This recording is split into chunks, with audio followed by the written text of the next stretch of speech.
Welcome to channel SRT Telugu Lectures. మనం ఈరోజు SQL కమాండ్స్లో revoke command గురించి డిస్కస్ చేద్దాము. మీ కనుక వీడియో కంటెంట్ నచ్చినట్లయితే ప్లీజ్ ఈ ఛానల్ సబ్స్క్రైబ్ చేయడం అయితే మర్చిపోవద్దు.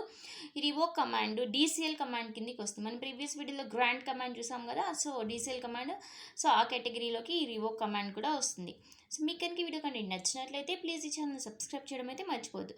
సో ఈ revoke కమాండ్ ఎందుకు యూస్ చేస్తారంటే, గ్రాంట్ ద్వారా ఇచ్చిన పర్మిషన్స్ని రిమూవ్ చేయడానికి రివోక్ కమాండ్ యూస్ చేస్తారు. అంటే ఎగ్జాక్ట్గా గ్రాంట్కి ఆపోజిట్గా పనిచేస్తుంది అనమాట. రివోక్ గ్రాంట్ ద్వారా ఏం చేస్తాము, టేబుల్ మీద ఎవరికైనా పర్మిషన్స్ ఇవ్వాలంటే ఇస్తాము, ఆ ఇచ్చిన పర్మిషన్స్ తీసేయాలంటే revoke.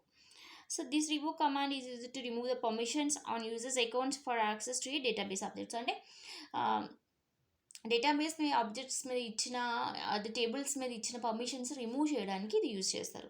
So it revokes the permissions granted to the user. అంటే గ్రాంట్ కమాండ్ ద్వారా గ్రాంట్ చేసిన పర్మిషన్స్ని ఇది రివోక్ చేస్తుంది, రిమూవ్ చేస్తుంది. సింటాక్స్ వచ్చేసి రివోక్ ప్రివిలేజ్ నేమ్. అంటే మనం పర్మిషన్స్ ఏమి ఇచ్చామో ఆ ప్రివిలేజ్ నేమ్, దానికి ఏం రిమూవ్ చేయాలనుకుంటున్నామో ఆ privilege name, on object name, on ఈ టేబుల్ అనుకోండి సపోజ్, ఆ టేబుల్ నేమ్, ఫ్రమ్ ఎవరి నుంచి తీసుకోవాలి, user name or public or role name. ఇది సింటాక్స్ సిమిలర్గా మనకి గ్రాంట్ సింటాక్స్ లాగానే అనిపిస్తుంది కదా. ఇక్కడ గ్రాంట్ కీవర్డ్ ఉంది, ఇక్కడ రిమూవ్ కీవర్డ్ ఉంది, రెండు సేమ్గానే ఉన్నాయి. కాకపోతే గ్రాంట్ ఏమో పర్మిషన్స్ ఇవ్వడానికి, రివోక్ ఏమో పర్మిషన్స్ రిమూవ్ చేయడానికి.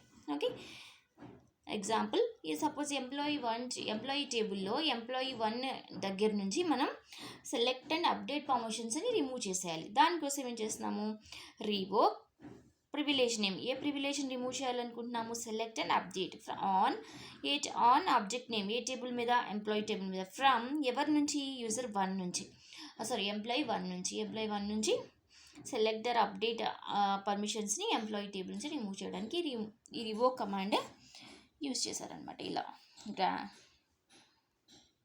SQL grant and revoke commands ఈ రెండు కూడా DCL data control language commands కిందకి వస్తాయన్నమాట.